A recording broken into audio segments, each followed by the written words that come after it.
this is not the first or the second time you have been on the show, which, um, and even before the show existed, actually, I talked to you on Dead Pundits, Right. and definitely all those conversations, I know had an impact on me. If for anybody who saw the um, debate I did with Charlie Kirk, when I like the one time I lost my cool, the entire thing was when he started like shitting at the post office,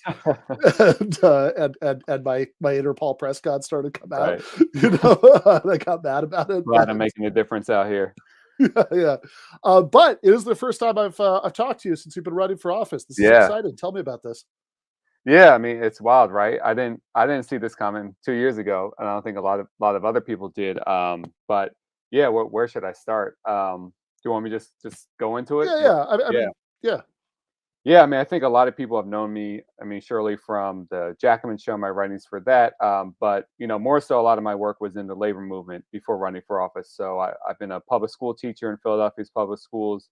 Before that, as a student, I was involved mostly as like a student labor activist. Mhm. And so, yeah, that kind of has shaped my worldview generally. And also, even as I've engaged with DSA, my chapter in Philadelphia has been co-chair of our labor committee and building relationships with the local labor movement and helping them out on certain campaigns, being with them in solidarity. And I think as a teacher, there's just no overstating just the level of disinvestment we've seen in our public schools, and this is nothing unique to Philadelphia. It's also not sometimes people think it's just an urban thing, but take Mhm. Pennsylvania. I mean, there's many, rural areas that are going through it. I mean, basically just as bad as Philadelphia schools are.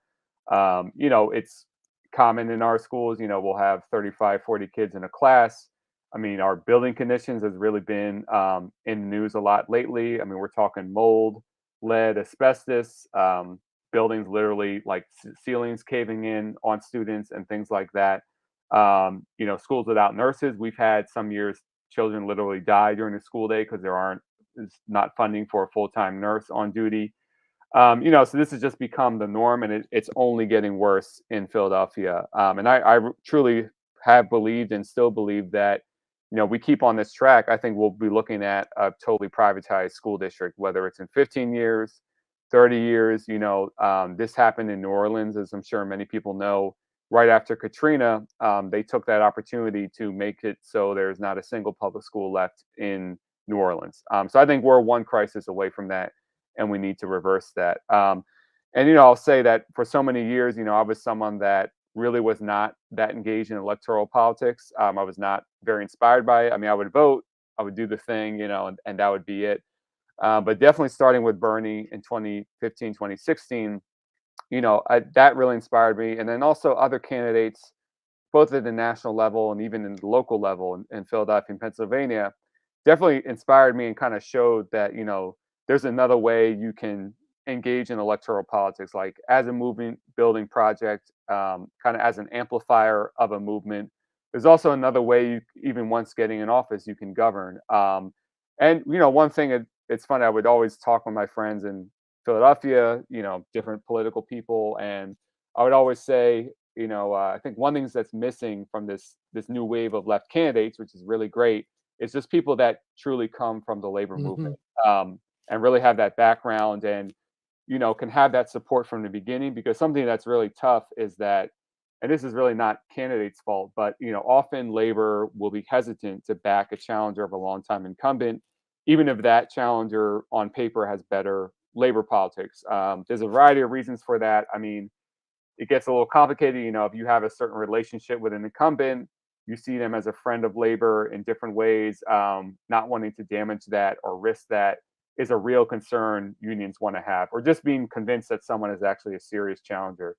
So Right. I've kind of just seen that as a need of like we need more challengers that have that firm footing in the labor movement and can bring that on the campaign. And I always joke maybe it was quarantine made me crazy, but I kind of had the decision that I think, given the kind of networks I've been involved with, I think I can mount a challenge that is really needed. And I think bringing the background of as a public sector worker, as someone that cares about the public sector and labor, I think it was something that just made sense for me to do it in this moment.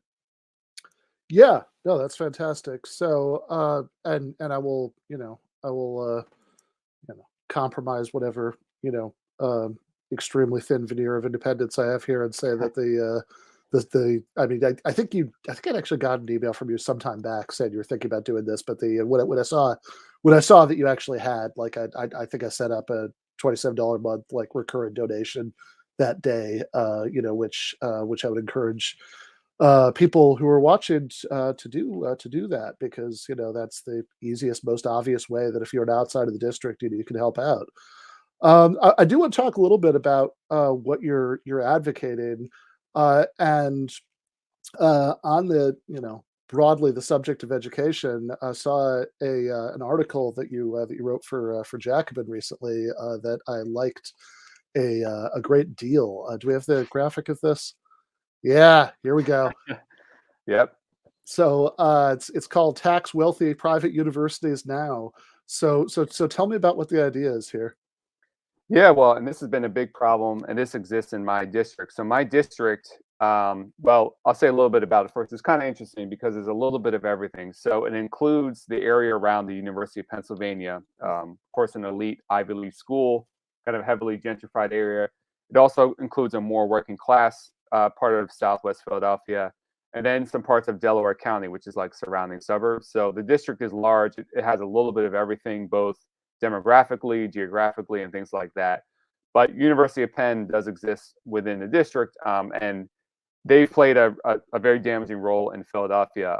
Mainly is that they get to be designated as a nonprofit, and this is many universities, even the most elite universities. They are considered a quote mega nonprofit, and in that, that means they do not need to pay any taxes, any property taxes, and of course how do we fund education in this country? Unfortunately, is property taxes. And Mhm. University of Penn, which is an elite, wealthy institution, does not pay property taxes. And they have an endowment now. So before COVID, it was around $14.5 billion with a B. That was their endowment. That is not taxed. And since COVID alone, their endowment grew by $5 or $6 billion. It's now around $20 billion. And so this is all money that's just sitting there that's not taxed. I mean, the idea is that the endowments are used for things around the university, which is true in some small sense. I mean, a lot of times what they tout is they use it for helping with financial aid. But if you look at the tuition at Penn and what on average their students owe in loans, clearly that endowment is not doing anything. So, one way around this, and I was actually involved in a campaign in Philadelphia to make Penn pay what's called pilots, payments in lieu of taxes. So these are voluntary payments institutions like Penn can make to a city. And many other elite colleges have agreed to make some payments like this. Now, of course, the problem is you cannot rely on a voluntary payment. You can't really budget for it. They can pull it at any time. But Penn, under pressure, was pressure to make a commitment of $100 million over 10 years to Philly's public schools, which sounds like a lot, but I mean, that's 10 million a year. Now, if they were made to just pay property taxes, we calculated that a modest tax would be 40 million a year to our schools. And so, what I advocate for in this article is that you just simply change the tax status to a 501c7, and that is reserved for private clubs. And I think the argument is that universities like University of Penn operate like a private club. I mean, their facilities are not largely open to the public. It's really only for their members or AKA their students and staff and faculty. So like really they're not it's hard to make the argument that they're all their resources and facilities are for a public benefit. So if you classify them as a 501c7, you will be able to tax them, make them pay property taxes. And again, I think we should target these like mega wealthy institutions. I mean, Harvard, Yale, those are other ones where their endowments are in the billions.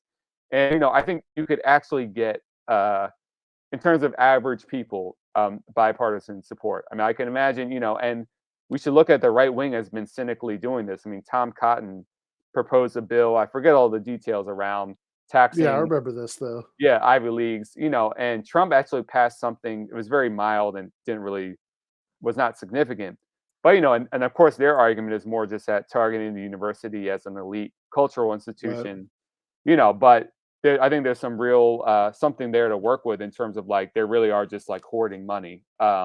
And we should Yeah. tax that. And I think average voters, Yeah. if they're in a so-called red district, would really agree with that and really see the need for that. Yeah, absolutely. I mean, obviously, I mean, my preferred solution would be to nationalize it and absorb it as a branch of Penn State, but, Right. that's a short of that, you might be able to get more buy-in for this, in the immediate term. So the couple minutes we have left, you wanna just run through a little bit of the other things that you're advocating in this campaign? Yeah, for sure. I mean, really, the heart of it is public investment. And I mean, Pennsylvania, I mean, it's not unique to other states, but I mean, just a huge problem of our wealthiest corporations not paying taxes, or they get out of it by what's called the Delaware tax loophole. You set up a fake headquarters in Delaware, you don't have to pay taxes. And we're talking about, I mean, corporate giants like Comcast that make $25 billion in 1 quarter of 2020. Pennsylvania is one of the biggest natural gas producing states where, especially these last 20 years, our natural gas companies do not pay taxes at all to the state. And so, at the heart of it is really we got to go after that revenue. We need to tax the rich. And I think we need to name the enemy to fund everything that we want to fund. And so, education, of course, will be central in this race. And, my opponent is someone that is a big school privatizer. He's loved by the same PACs that supported Betsy DeVos, Trump's former education secretary. He's also someone cozy with the fossil fuel interest that does not want them to be taxed at all.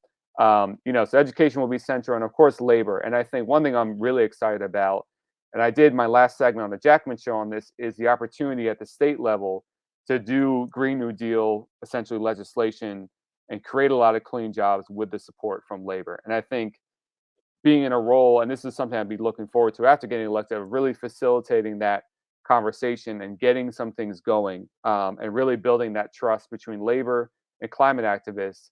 The sky is really the limit of how many jobs you could create, whether that's geothermal, whether that's expanding public transit, building retrofits, wind, solar.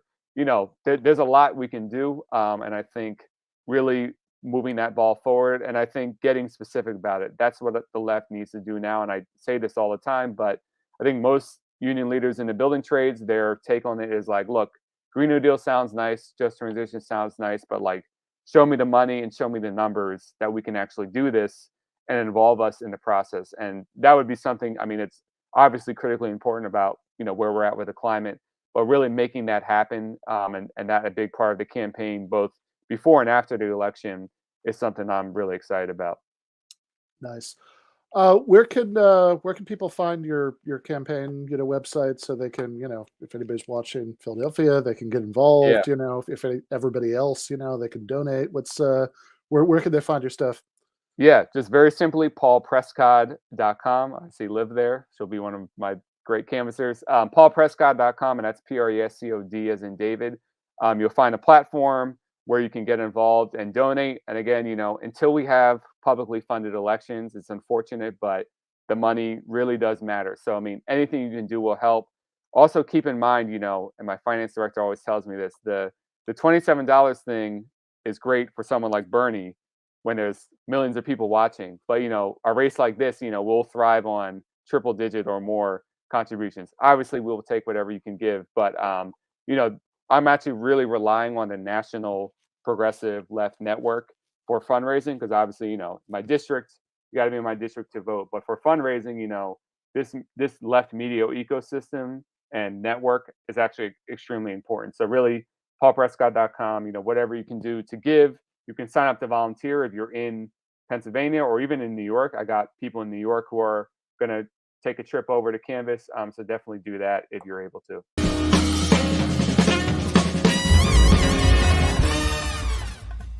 You have been watching free public content from Give Them an Argument.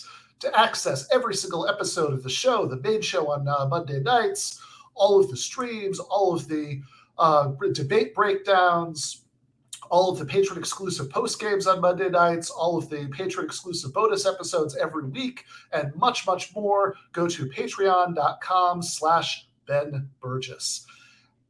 I cannot resist ending this with, don't be foolish.